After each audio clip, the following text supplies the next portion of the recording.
much insignificant we were on this earth and how we were like actual dust. Because when you see the glory of Christ and all his splendor, then you will realize that you were never something to brag about. I cannot do it, Joseph replied to Pharaoh, but God will give Pharaoh the answer he desires. Then Pharaoh said to Joseph, in my dream I was standing on the bank of the Nile. Now remember, if Joseph can interpret this dream,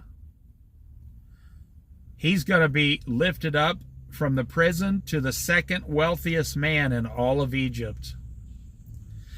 If he can just tell Pharaoh what the dream means, he will be the number 2 man in all of Egypt in one single day. Can you even imagine? I was standing on the bank of the Nile when out of the river there came up 7 cows, fat and sleek, and they grazed among the reeds. After them, 7 other cows came up, scrawny and very ugly and lean. I have never seen such ugly cows in all the land of Egypt. The lean, ugly cows ate up the 7 fat cows that came up first. But even after they ate them, no one could tell that they had done so. They looked just as ugly as before. Then I woke up.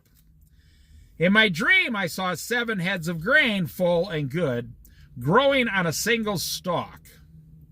After them, 7 other heads sprouted, withered and thin and scorched by the east wind. The thin heads of grain swallowed up the 7 good heads. I told this to the magicians, but none of them could explain it to me. I like that part, because God went in and confused their minds. When Joseph said to Pharaoh, see, if you're not following God, Jesus Christ, you're missing out on the greatest adventure of your own personal lifetime. Because God wants to do many of the things we're reading here in your life for you personally. Just you, personally, as his child, he wants to show you great things. The dreams of Pharaoh, then Joseph said to Pharaoh, the dreams of Pharaoh are the one and the same. They're both exactly the same meaning. God has revealed to Pharaoh what he is about to do. The 7 good cows are 7 years, and the 7 good heads of grain are 7 years. It is one and the same dream. The 7 lean, ugly cows that came up afterward are 7 years. And so are the 7 worthless heads of grain scorched by the east wind. They are 7 years of famine. It is just as I said to Pharaoh. God has shown Pharaoh what he is about to do. 7 years of great abundance are coming throughout the land of Egypt. Now think about the United States of America when I read this to you. But 7 years of famine will follow them.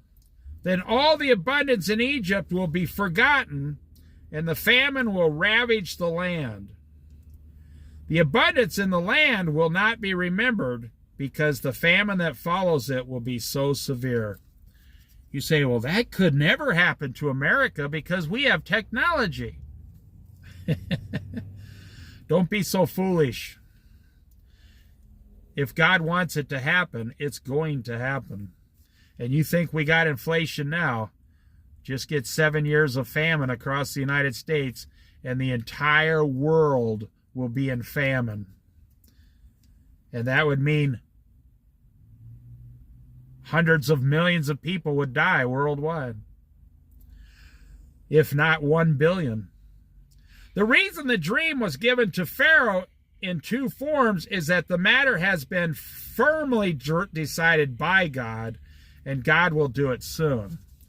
So they're saying if God only gave him 1 dream, you can say, how can we avoid this? But if he does it twice, that's God saying, I'm double stamping this down there.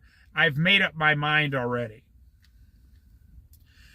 And now let Pharaoh look for a discerning or wise man to put him in charge of the land of Egypt.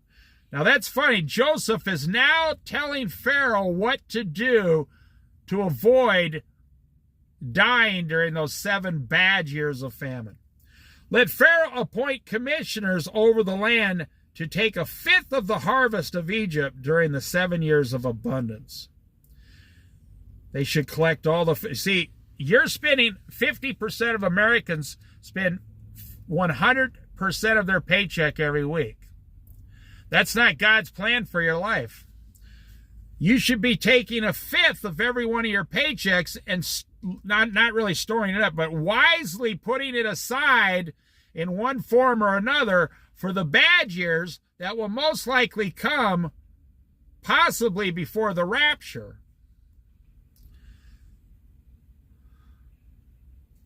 A 1/5 of the harvest of Egypt during the 7 years of abundance. I mean, if you have so much abundance, you should definitely be able to save 20%. 1/5 is 20%. How are you going to save 1/5 during the 7 years of famine? They should collect all the food of these good years that are coming and store up the grain under the authority of Pharaoh to be kept in cities for food. This food should be held in reserve for the country to be used during the 7 years of famine that will come upon Egypt, so that the country may not be ruined by the famine. So you say, you know, we like to think that during those times people were like cavemen, stupid, all this. No. They had the ability to store grain for 7 years without it going bad. I don't even know if we have that ability today. You go to the store, everything has like a 1-year expiration date. This food should be held in reserve for the country to be used during the 7 years of famine that will come upon Egypt, so that the country may not be ruined by the famine. The plan seemed good to Pharaoh and to all his officials. So Pharaoh asked them, "Can we find anyone like this man? One in whom is the Spirit of God." See, they could tell right away that God speaks through Joseph. Then Pharaoh said to Joseph, "Since God has made this all known to you, there is no one so discerning and wise as you." But Joseph kept his mouth shut, you see. A wise man, now listen carefully, a wise man never has to prove his wisdom to others. Only a fool is constantly trying to prove his wisdom to other people. Then Pharaoh said to Joseph, "Since God has made this all known to you, there is no one so discerning and wise as you. You shall be put in charge of my palace, and all my people are to submit to your orders. Only with respect to the throne will I be greater than you." Now we'll finish the second half of 41 here later. Joseph was lifted up in 5 minutes to the second highest in charge in all of Egypt. And you will find in the story, Pharaoh gave Joseph one of his daughters to marry. I mean, they must be very beautiful women. Everything just completely, and then later on, God is bringing down the house of Israel, Jacob, and the whole household of Israel, down to Egypt during the 7 years. And we will get into that soon.